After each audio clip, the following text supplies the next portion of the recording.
नमस्कार विद्यार्थियों, स्वागत है आपका अपने YouTube channel GK by Jitendra Khichar. अगर आप कक्षा 12 के विद्यार्थी हैं तो इस वीडियो को अंत तक देखना। इस वीडियो के माध्यम से आज हम कक्षा 12 हिंदी साहित्य का मॉडल पेपर है वो हल करेंगे, जो आपकी बोर्ड परीक्षा 2022 के लिए काफ़ी महत्वपूर्ण है। इस पेपर में हम प्रश्नों के साथ साथ में उसके हल भी करवाएंगे।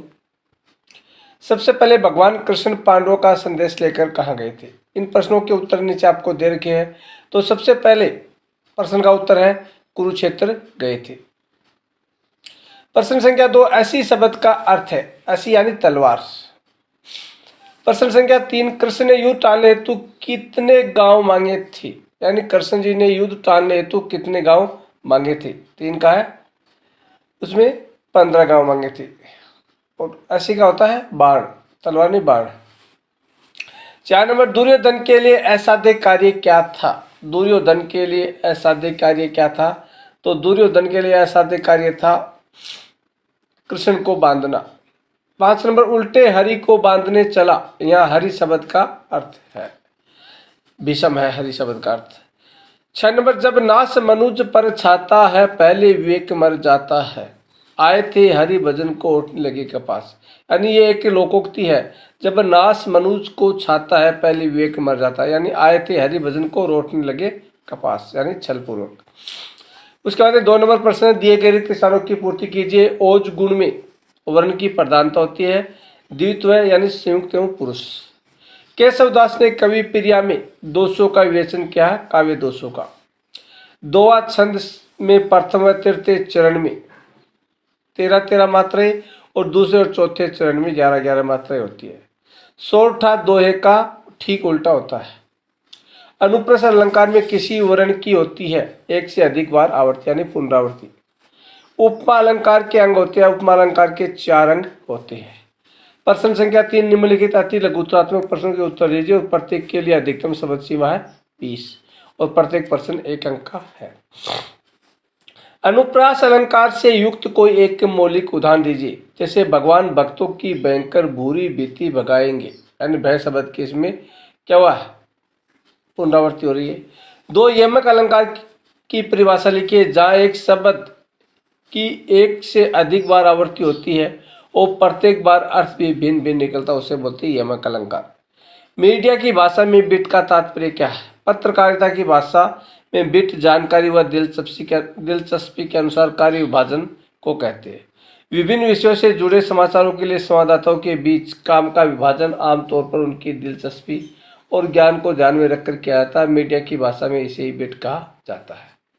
4 नंबर, सामान्य लेखन का कौन सा सर्वमान्य नियम विशेष लेखन पर भी लागू होता है? सरल और समझ का नियम।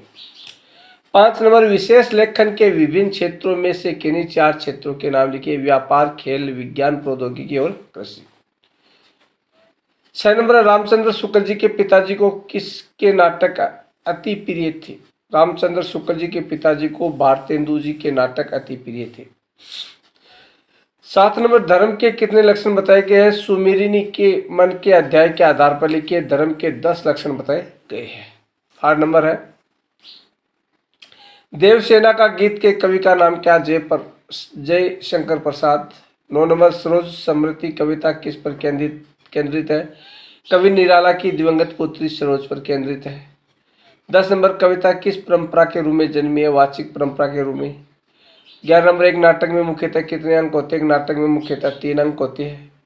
12 नंबर, कहानी का केंद्रीय मूल बिंदु क्या होता है? कहानी का केंद्रीय मूल बिंदु कथानक होता है। उसके बाद में खंड ब में प्रश्न 4 से 15 तक, प्रत्येक प्रश्न है वो 40 शब्द सीमा इसकी। उसके आपको साथ में उत्तर दिए गए तो आप उसको अच्छी तरीके से तैयार कर सकते हैं। 4 नंबर, समाचार लेखन और फीचर लेखन शैली में संक्षेप में लिखना है। 5 नंबर, पत्रकार कितने प्रकार के होते हैं बताइए? पूर्णकालीन पत्रकार, अंशकालीन और फ्रीलांसर पत्रकार। 6 नंबर, पसवा नामक स्थान की विशेषताओं का वर्णन कीजिए, जो आपको साथ साथ में विशेषताएं भी दी गई है। 7 नंबर, मैंने देखा एक बूंद कविता में कवि अज्ञे के द्वारा किसके महत्व की प्रतिष्ठा की गई है? 8 नंबर, केशवदास द्वारा विद्यापति में से किसी एक कवि का साहित्य परिचय लिखिए। किसी एक कवि का साहित्य परिचय आपको लिखना है। बड़ी हवेली की बड़ी बहुरिया ने हर गोविंद को क्यों बुलाया? संक्षेप में लिखिए। 10 नंबर, श्री राम के अश्वों की किस से तुलना की गई है और क्यों की गई है, संक्षेप में समझाना है। 11 नंबर, ममता, कालिया अथवा निर्मल वर्मा में से किसी एक साहित्यकार का साहित्य परिचय दीजिए। 12 नंबर, किस घटना के कारण सूरदास की बदनामी होती है? सूरदास की झोपड़ी अध्याय के आधार पर संक्षेप में बताइए। यानी भैरव की पत्नी सौभाग्य अपने पति की मार के डर से सूरदास की झोपड़ी में छिप जाती है और सौभाग्य को सानो यानी सूरदास की झोपड़ी में घुस जाता है, किंतु सूरदास के हस्तक्षेप से उसे मार नहीं पाता। इस घटना को लेकर पूरे मोहल्ले में सूरदास की बदनामी होती है। जगदर, भेरू तथा अन्य लोग उसके चरित्र पर प्रश्न उठाते हैं। 13 नंबर, रूप में भूप दादा को धक्का क्यों दिया? आरोने अध्याय के आधार पर समझाइए। 14 नंबर, हाथीपाला का नाम हाथीपाला क्यों पड़ा? अपना मालवा खाऊ उजाड़ू सभ्यता के अध्याय के आधार पर बताइए। 15 नंबर, सूरदास के रुपये किसने और क्यों लिए थे? 16 नंबर, 4 हाथ लघु कथा पूंजीवादी व्यवस्था के में मजदूरों के शोषण को उजागर करती है, कैसे? इस कथन का अभिप्राय कहानी के आधार पर स्पष्ट कीजिए। अच्छा, इसका अथवा लेखक के द्वारा शंकर भगवान की मूर्ति को गांव वालों को क्यों लौटा दिया गया? कच्चा चिट्ठा अध्याय के आधार पर इसको समझाइए। उसके बाद 17 नंबर, हिमालय किधर है? इस प्रश्न पर बालक ने क्या उत्तर दिया और क्यों?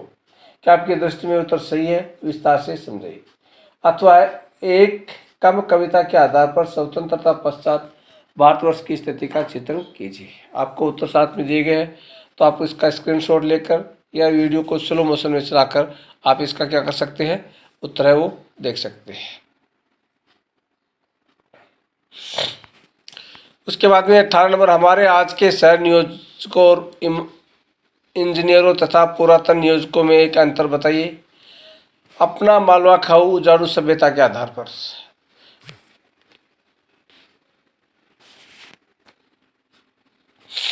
तुम खेल में रोते हो, इस कथन को सुनकर सूरदास पर क्या प्रभाव पड़ा? सूरदास की झोपड़ी अध्याय के आधार पर विस्तार से उत्तर लिखिए। उसके बाद प्रश्न संख्या अध्याय में आपको सप्रसंग व्याख्या करनी है काव्यांश की। एक जो काव्यांश दिया गया उसमें अथवा दिया गया, कुसुमती कानन हेरी कमल मुखी मुदि रही तू नयान कोकिल कलरव मधुरव धुनी सुनी कर देव झापई कान। इनमें से किसी एक की आपको क्या करनी है, सप्रसंग व्याख्या करनी है। उसके बाद प्रश्न नंबर 20, निम्नलिखित पठित गद्यांश में से किसी एक की सप्रसंग व्याख्या कीजिए। 2 गद्यांश दिए गए, इनमें से एक की व्याख्या करनी है आपको। 21 नंबर, निम्नलिखित में से किसी एक विषय पर 400 शब्दों में सार गर्भित निबंध लिखिए। जैसे बढ़ती तकनीक सुविधा या समस्या, प्राकृतिक आपदा, कारण और निवारण, यदि मैं शिक्षा मंत्री होता, दैनिक जीवन में विज्ञान, कोरोना काल और शिक्षा। इनके सभी के आपको यहाँ पर निबंध करवाए गए हैं, तो किसी एक को आपको तैयार करना है। जो मोस्ट है उसको तो अच्छी तरीके से तैयार करना, लेकिन सभी को तैयार करके जाना ताकि किसी एक का आप वहाँ पर अच्छी तरीके से उत्तर लिख सकते। यह था आज का हमारा हिंदी साहित्य का पेपर, जो आपकी बोर्ड परीक्षा 2022 में आपके लिए काफ़ी मददगार साबित होगा। तो सभी विद्यार्थी GK by Jitendra Khichat YouTube channel को ज़्यादा से ज़्यादा लाइक, शेयर एवं सब्सक्राइब करें। इसी के साथ जय हिंद, जय भारत, जय जय राजस्थान।